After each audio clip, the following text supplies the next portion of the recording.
As we get closer to Black Ops 6, it's actually like a couple days away. Destin just released a video called Call of Duty Black Ops 6 is make or break for Game Pass. Make or break.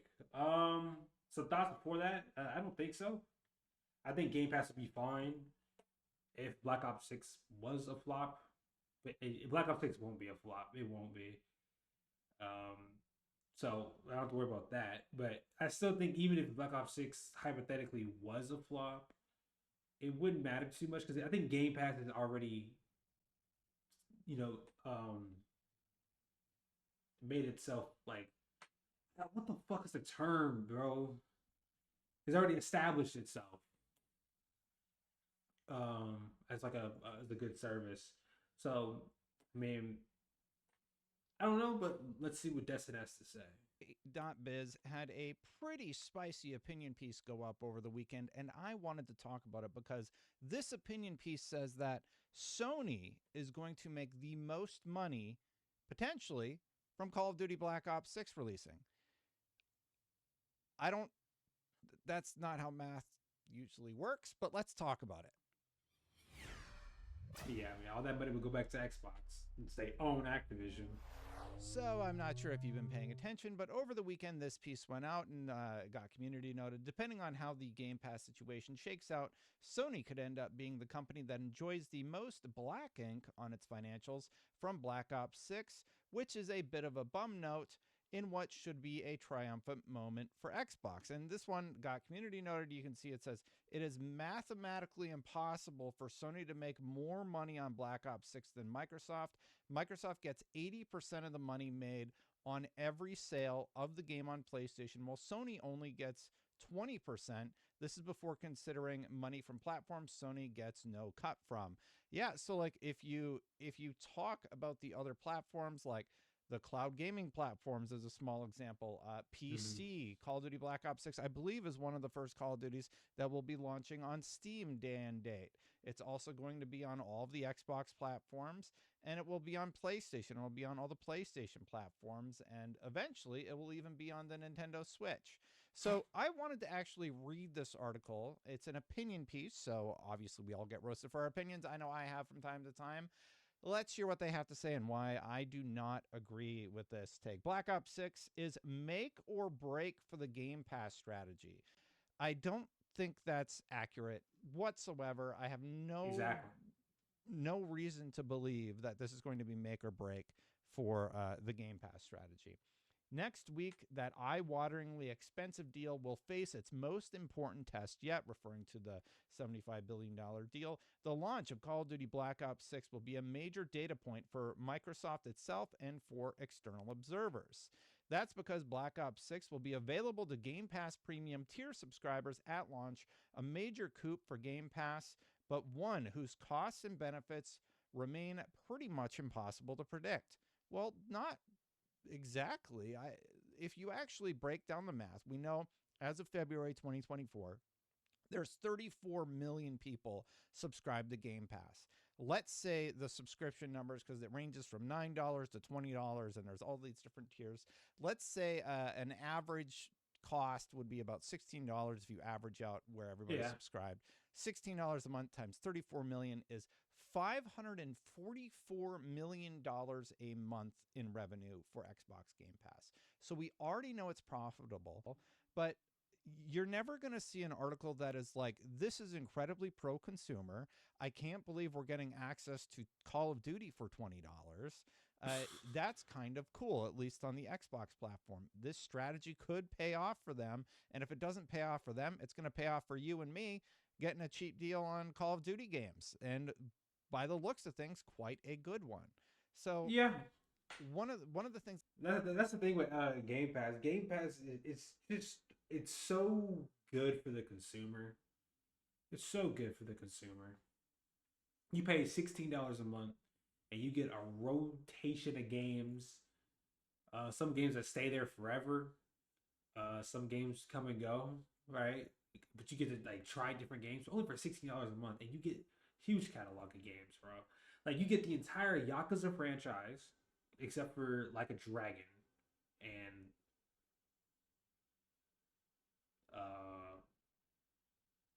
So that you get all the Yakuza games from I think from 0 to 7. That's already right there. That's a good deal. You get Persona. You're gonna get a new turn-based game that is like turn-based mixed with music sync. You get all these cool indie games, double A games, and then you get your triple A games, your Doom, Starfields, Elder Scrolls, your all that for $16 a month. Game Pass will be fine, even if Black Ops 6 was to hypothetically flop. Promise you, Game Pass is not going anywhere. That sort of frustrates me about the piece is there's no counterbalance to it.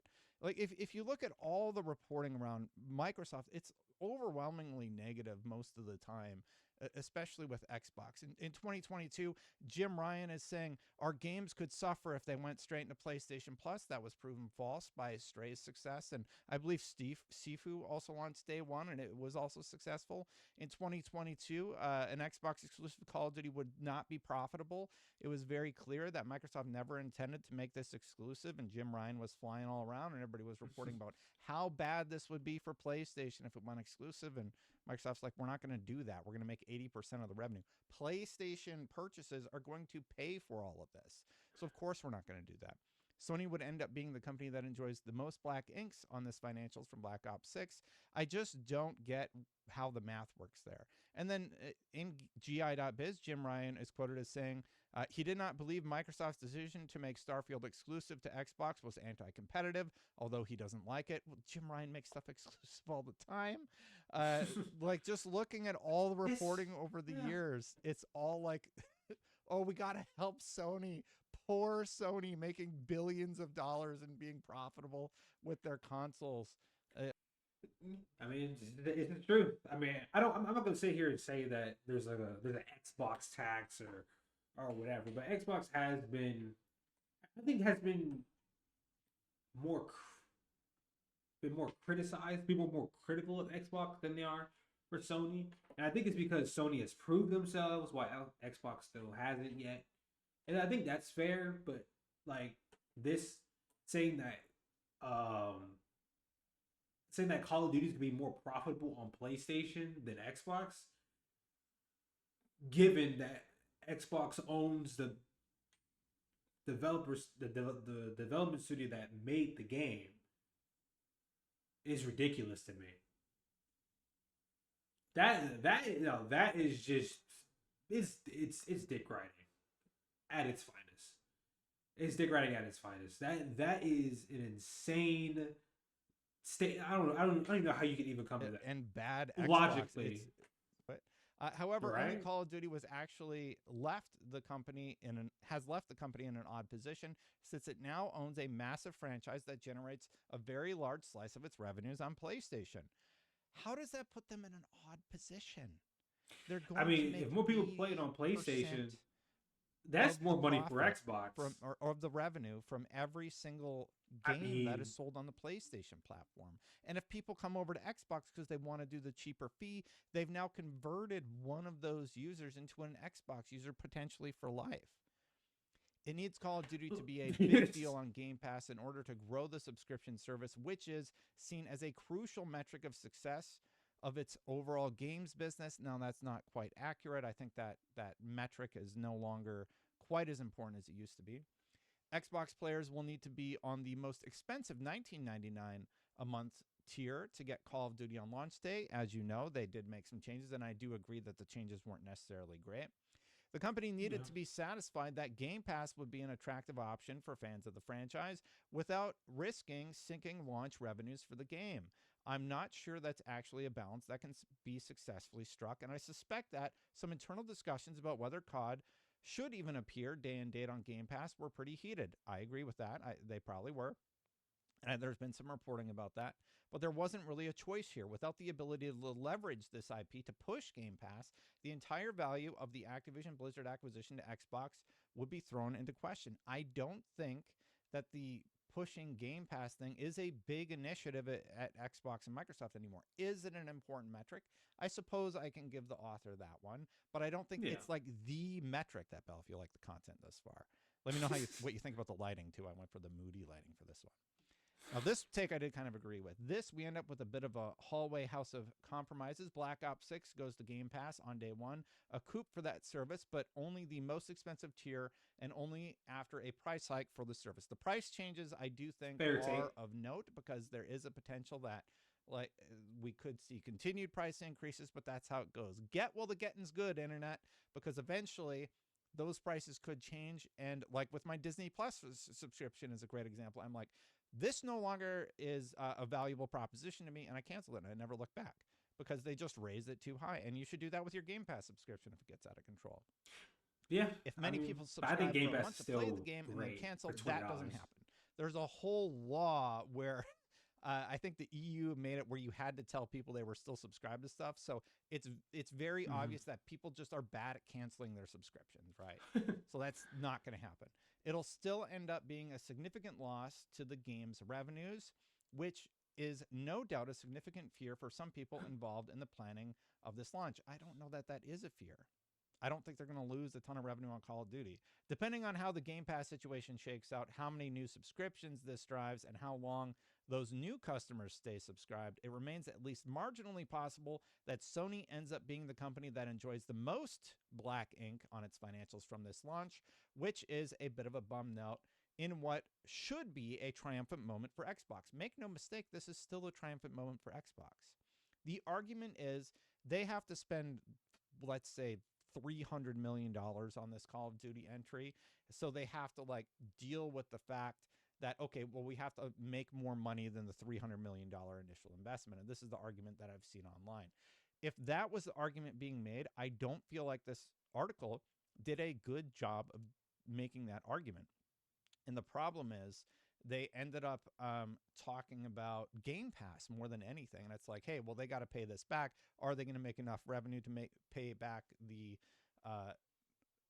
money that they make on the last one? Well, Modern Warfare 2 did $1 billion in sale in 10 days. It's the fastest in franchise history. Yes. And while Hogwarts Legacy in 2023 beat out Modern Warfare 3 as the best-selling game of 2023 in the US, you have to remember Hogwarts Legacy made $1 billion.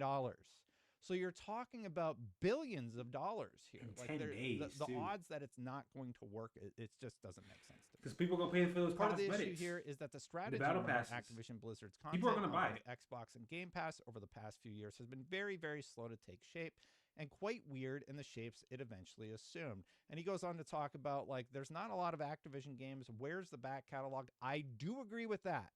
Microsoft, what is going on with all these back catalog games? And why aren't they on the platform yet? That is a take that I'm a little curious about. $20. Game Pass is the most pro-consumer thing on the market. We've done a lot of, pieces about how great it is. It is. You get a catalog of games for $20 a month, especially with this launch right around the corner. Thanks for watching, everybody. Hit that subscribe button. Hit that $20 a month, and you get live. like I do greatly appreciate 100 games that rotate. Membership button. It's a join right down there if you want to become a member and support this channel. I got to get out of here. Thank you so much for watching, everybody. Check out my last video where about some cool stuff coming from Microsoft and Xbox. I'll see you for the next one. Bye for now, everybody.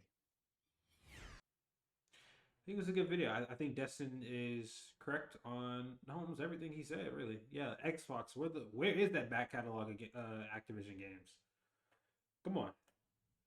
I can't tell you any Activision games on the top of my head that should be on there, but I feel like there should be. I mean, you did spend $75 billion on this company. You need to make the best use of that. But I feel like they will. I feel like Phil Spencer would do it justice. Hopefully. But yeah, I think Destin is right on all of that.